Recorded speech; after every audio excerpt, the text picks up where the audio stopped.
Hi everyone, it's NC Floor Guys. Today we're going to show you how to make a repair of rotten plywood by the back door. A lot of times when we're working on flooring projects and we remove the existing subfloor, whether it's laminate or sheet vinyl or carpet, a lot of times what we'll find is the plywood by the back door has become rotten or has rotten spots because the back door has leaked. So after we completed the tear out, I'm looking at the back doors. This is usually a place you want to watch out for. A lot of times you're going to see rotten subfloor because the back door leaks. So this is a bit of a concern because it's really soft. What we're going to do is go ahead and cut this out and replace it with a new piece of plywood. One thing that we want to take note of in this area is that there's a floor vent, so we're going to have to take that into consideration. The first thing we're going to do is mark a distance from the wall to 24 inches. Now 24 inches is going to be more than enough to get rid of that rotten material, and it's half the width of one sheet of plywood. So I could just go to a big box store, have them cut a full sheet of plywood right in half, and we'll have a piece ready to use without having to make any additional cuts. After we make our marks, we're ready to snap a line.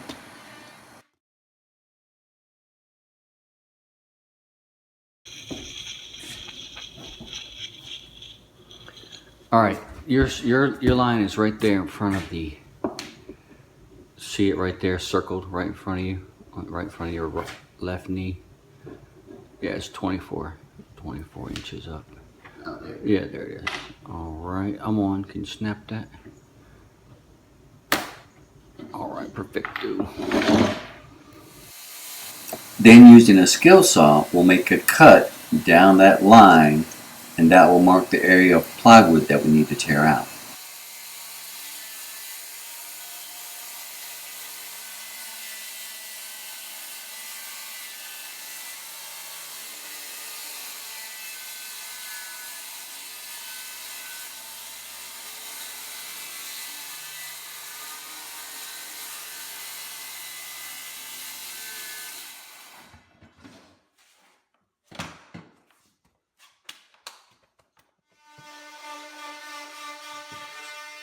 Before we begin our plywood tear out, I need to get this vent out of the way. This metal head for this HVAC vent is called a boot.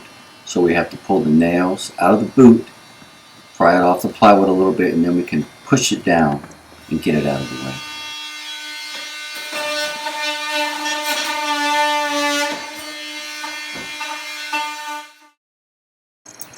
Once we get the vent out of the way, we can begin our tear out. Now this is 3/4 inch plywood and it's shot nailed into the floor joist.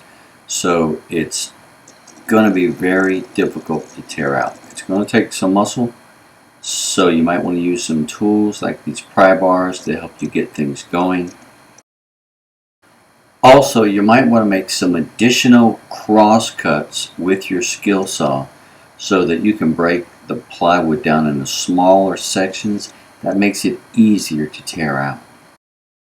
Then you just use whatever tools you have on hand and some elbow grease and tear this plywood out one piece at a time until everything's out. Pull up all the extra nails that might be left in the floor joist and just clean it up all around on the edges. Then you can bring in your pre-cut piece of plywood that's 2 feet wide. You may have to cut it to length, but then basically it should just sit right in the hole.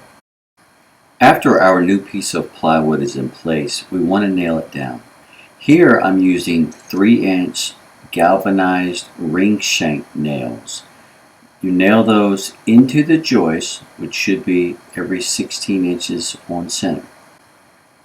Don't be afraid to use a lot of nails to nail this plywood down. Here you can see I've used 4 nails across a 2-foot width. After we've gotten our main piece of plywood nailed down, we need to cut the hole out for our HVAC vent. The first step in this process is to measure off of the wall the distance where you want the vent hole to be. Most household vents are 4 inches wide and 10 inches long. So mark that hole with your pencil. Then you carefully cut along those lines with your skill saw, going a little bit past the corners so you can cut all the way through the plywood. Then knock that piece of plywood out and you should see the vent right underneath where you left it. Then you just reach into the hole, pull up your boot, and nail it into the side of the plywood.